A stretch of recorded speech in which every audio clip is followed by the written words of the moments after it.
fine by me. But to even suggest that you're going to search me, okay, honestly, you're an absolute embarrassment. Absolute embarrassment. Yeah. That's why I told you, you need to think very carefully on your next move. Okay? Think very carefully.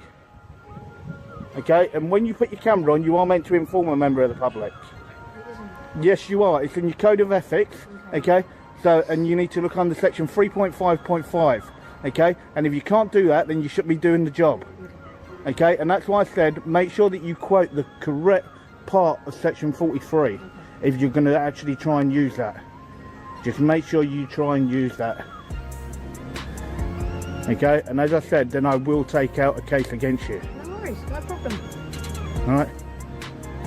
You're an absolute embarrassment, and you wonder why people actually decide to do something like this. It's because of what you try and do to members of the public for doing something completely lawful. Okay? There's nothing wrong with what I'm doing. Okay? The DS that came down here, okay, really lovely guy. I had a nice chat with him. Okay. Right, understood everything that was being done. Okay? And to come out with that straight away, you're a joke. You're absolutely a disgrace, you are. I'm a disgrace. Yes, you are. It's a bit extreme. No, you're a disgrace to even suggest that. Okay? Why am I a disgrace? For somebody doing something lawful, you think that you can search him. I'm asking you why you've come down You think here. it makes no difference. I don't even have to answer you. I understand. Okay? Hello there, sir. Is there a reason why you're filming a police station? Well, first of all, could you identify yourself for me? Please see. And your collar number? DC Lee Bush.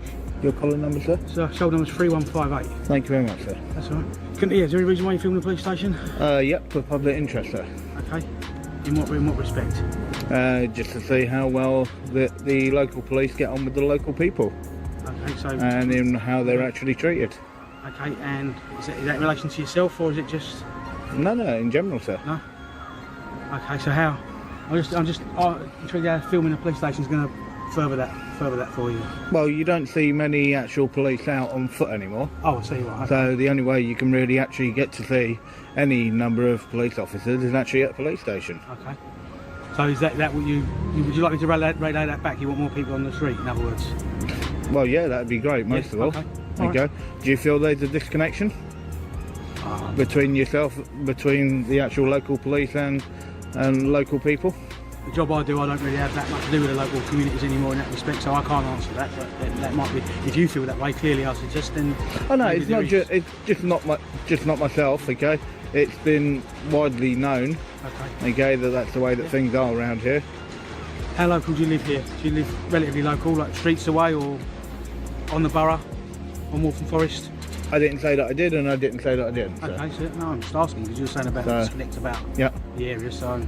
It's reasonable for me to assume to some degree that you're at this police station, then therefore you might be. Yeah, well, it goes across the board a lot with a lot of the Met, across the whole board. Tonight, we're examining a police audit that reveals concerning patterns about Section 43 terrorism powers. The auditor arrives at Barmood Police Station for a lawful filming activity immediately, catching attention from officers inside. What unfolds demonstrates a fundamental misunderstanding of public photography, rights versus terrorism legislation. The first detective sergeant approaches professionally, but watch how dramatically the tone shifts when a constable arrives later, immediately, reaching for search powers that require specific legal thresholds. What's your name, sir? I don't need to give you that, sir.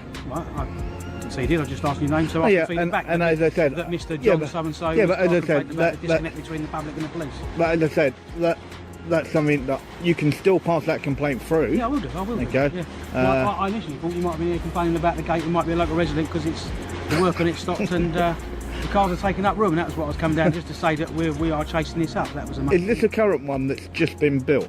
No, it's been here a few years, but the gate's being repaired. Right. Okay. All right. So that's why. Do anything else I can help you with? No, that's it. All right. Have a good day. Thank you very much. Have a lovely evening, sir. Okay. So that wasn't a bad interaction, but why is it that they struggle to admit now he was a detective sergeant, but why is it that they struggle so badly in actually saying that there is a disconnect?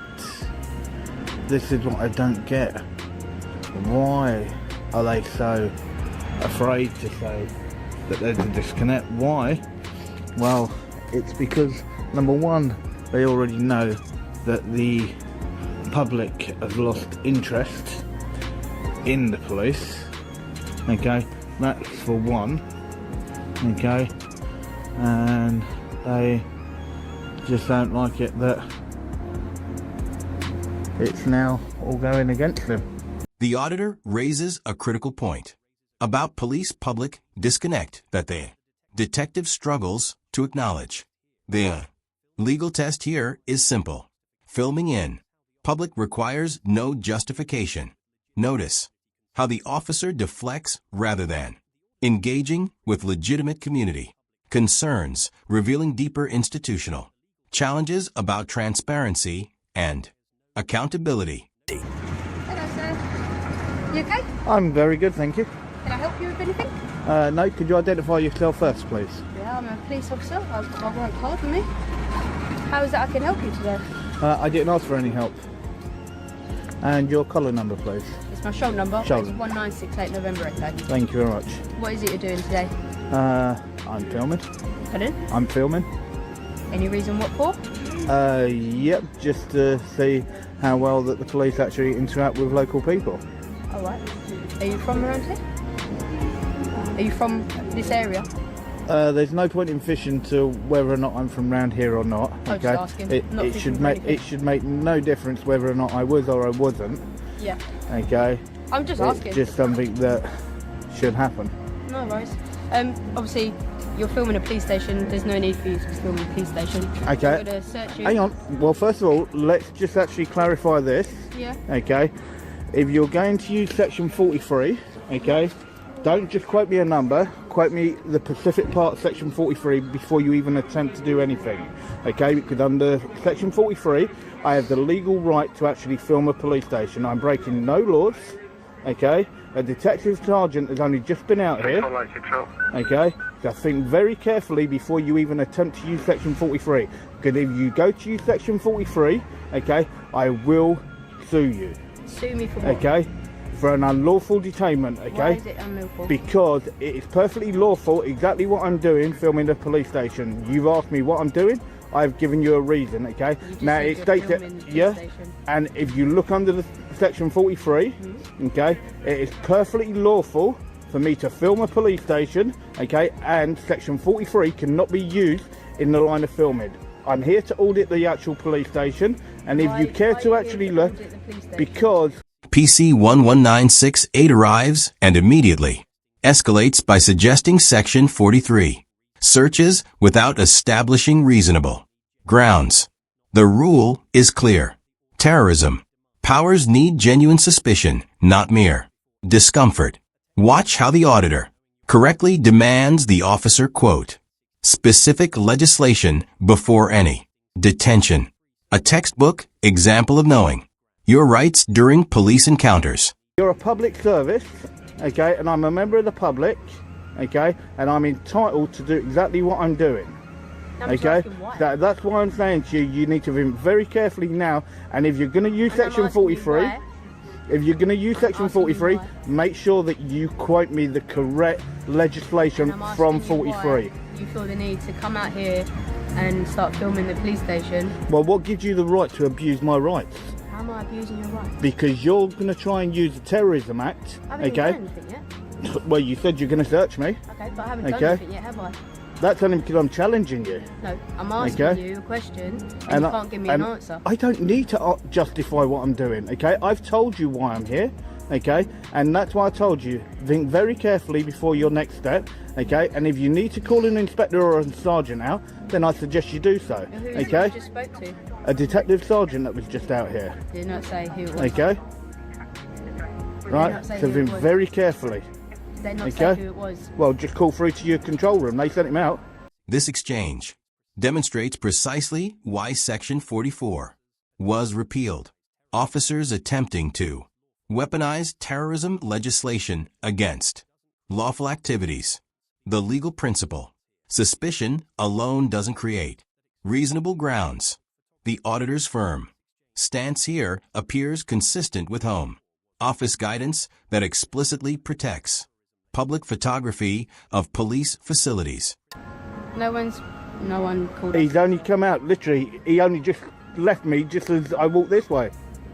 So that's why I said, think very carefully with what you're And about what to does do. he say? He knows I'm perfectly well within my lawful rights to do what I'm doing. What do you look like? I'll go and see if I can find him. In plain clothes, a little bit taller than me, a little bit chubby, shortish hair.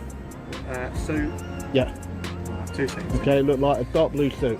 And you said it was DS, yeah? Detective Sergeant, yep, he came from upstairs, Yeah. over in that far corner, is where he came from. So that's why I said, think very carefully, I don't okay? think very carefully. No, you do. You can't just use the section 43, okay, and abuse that power. That's why section 44 got removed, because of officers like you that tried to Officers abuse. like me? Yeah, You've never met me you've before. gone to use. Officers like me. Yeah, that's why Officers like the me. first thing you Mate, actually went there's to do no was need take to your be gloves silly. out and There's no actually need try and to be abuse silly. my rights. I'm not abusing your Yeah, you rights. did by trying not to say you're abusing going to your search me. What gives you the right to think that you can do that? But how am I abusing your rights? Okay, to even suggest that.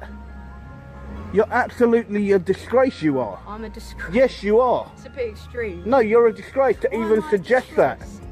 Okay? Why am I a disgrace? For somebody doing something lawful, you think that you can search him. I'm asking you why you've come down You think here. it makes no difference. I don't even have to answer you. I don't understand. Okay? The confrontation peaks as the auditor calls out what appears to be an abuse of power. Notice the officer reaching for gloves, a clear search. Preparation without articulating any offense. This falls short of professional standards and demonstrates why public scrutiny through auditing serves an important accountability function.